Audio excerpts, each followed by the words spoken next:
Hello folks, this is our part 3 video. As I told you earlier, I don't know how many times there's going to be breaks in this video also. The previous video couldn't be completed, technical problems. So in the part 3 video, we'll continue from where we left in the part 2. So like we had reached till here, we had got the equation of the line and now we are interested to find the perpendicular distance. So let's see now how to find the perpendicular distance.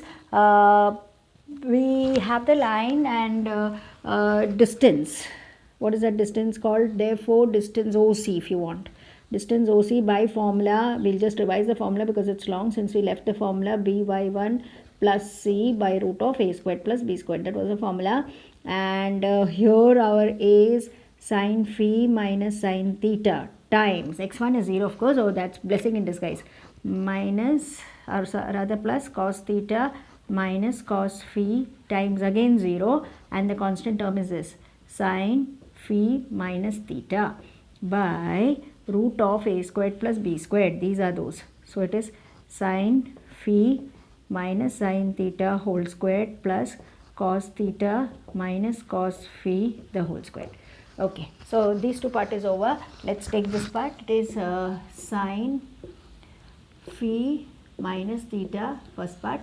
Modulus and all we'll write. We have not forgotten, it's there in our mind, but let's first solve the issue inside and then we can come to the modulus. Now let's open this like whole squared. So sine squared phi plus sine squared theta minus 2 sine phi sine theta plus cos squared theta plus cos squared phi minus 2 cos phi cos theta. Right, now this, it's clear to us that this will be 1, sine squared theta plus cos squared theta. Sine squared phi plus cos squared phi is also 1. So like that we will have this as sine phi minus theta by 1 plus 1, 2. Now minus 2, and this is now sine phi sine theta plus cos phi cos theta. We know very well that this is going to be sine a minus b, that kind of form, sine a plus b, sine a minus b, that form. So this is going to be sine phi minus theta by root of 2 minus, it is 2 is there, cos phi minus theta, because there's a plus here. Okay, phi minus theta. So this will come to, you can have sine phi minus theta, and then the 2 can be common, 1 minus cos of phi minus theta. I don't know whether we remember that 1 minus cos theta is 2 sine squared theta by 2, half angle. So therefore you will get this as sine phi minus theta, and this will become root of 2 into 2 sine squared phi minus theta by 2.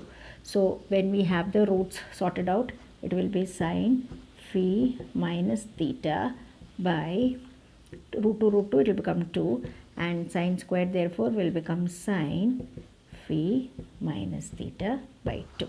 You can use your double angle formula and you can sort it out further, or you can leave it like this. Double angle formula will work here, phi minus theta by 2, like that. You can have it sorted out, cot phi minus theta by 2, maybe it will work out by whatever logic. You can do it that way, or it's perfectly fine if you leave it like this. So that is how elaborately you do that problem. And now we come to question number 6. In the question number 6, it's pretty simple. Question number 6, what they say is that there is a line L whose equation you have to find. Now, what is the speciality of line L? Line L is passing through the point of intersection of line M and line N. There is one thing. Then other thing is that this line L is parallel to the line Y. So any line that, line to the y-axis. So any line that is parallel to the y-axis is of the type x equal to something, that's all. So if you get the x coordinate, one x coordinate of that line, you are able to predict the equation of the line. So it's very easy. What we will do is we will find out the point of intersection. Once you get the point of intersection, you know the x coordinate, and once you know the x coordinate, you can predict the equation of the line. So that's about it, right? So let's go about doing that. Okay, problem number 6. Let lines L, M, N and point A be as shown in the figure. Right.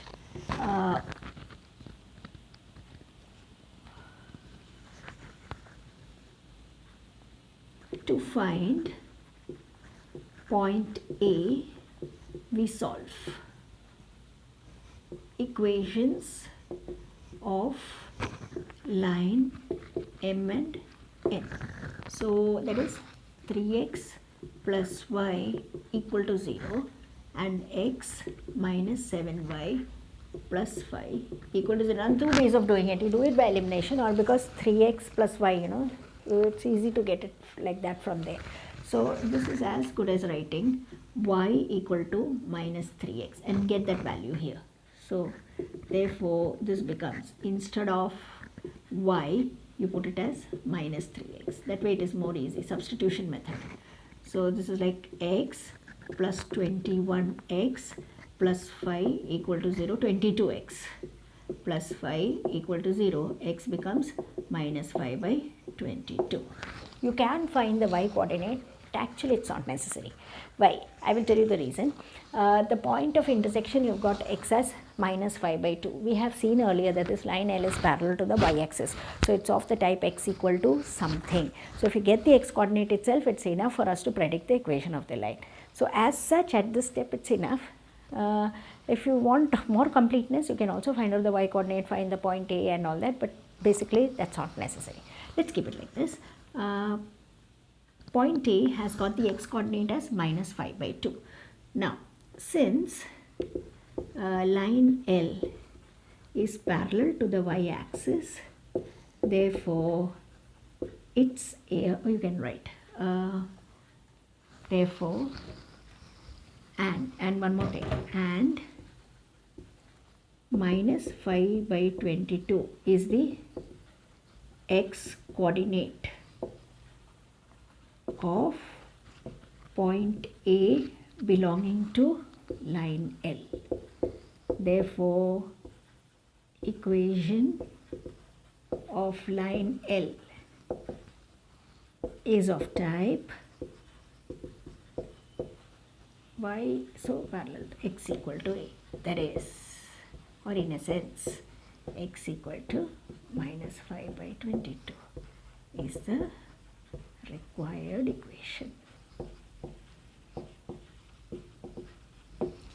Right, so that's how we get the equation, by just short tracking. For something that's not required, there's no need to do it, because it's only x that we are concentrating on. So get the x and get the value. That way we can get it done. That was our problem number 6. Now problem number 7 is another interesting problem. What it says is it is a line in intercept form. The line L is in intercept form with intercepts 4 and 6. Obviously it has its y-intercept as 0, 6. At that point there is a perpendicular which is drawn.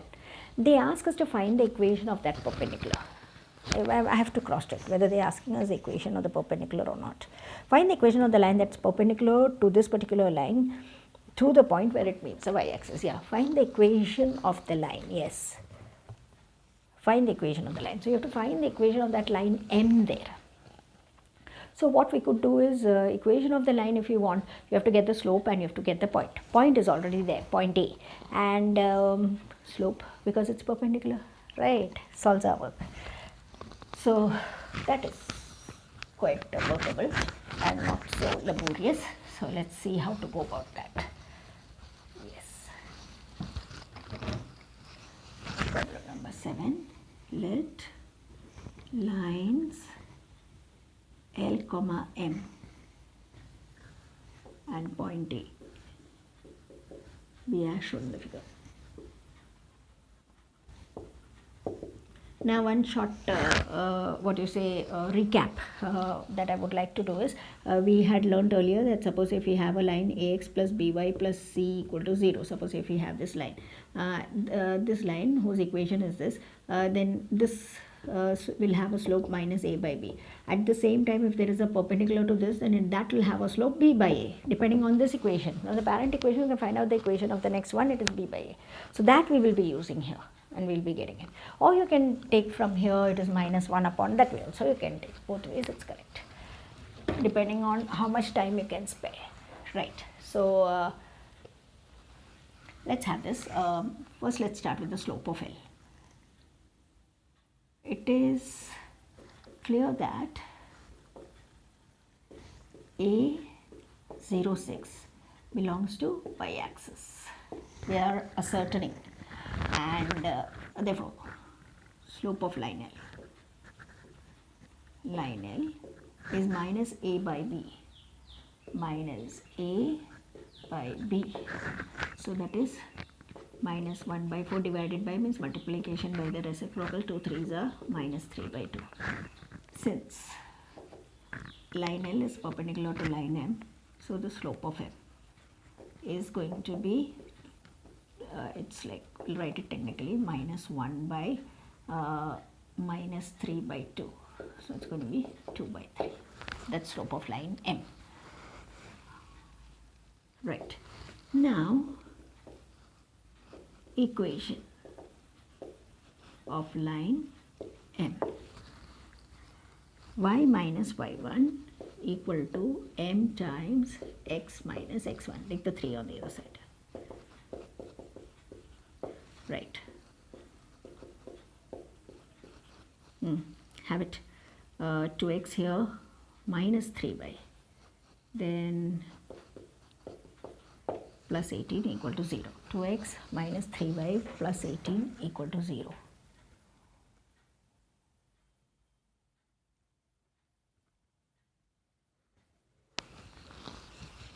Minus 3y plus 18. Right. That's the equation of this line, and that's our problem number 7.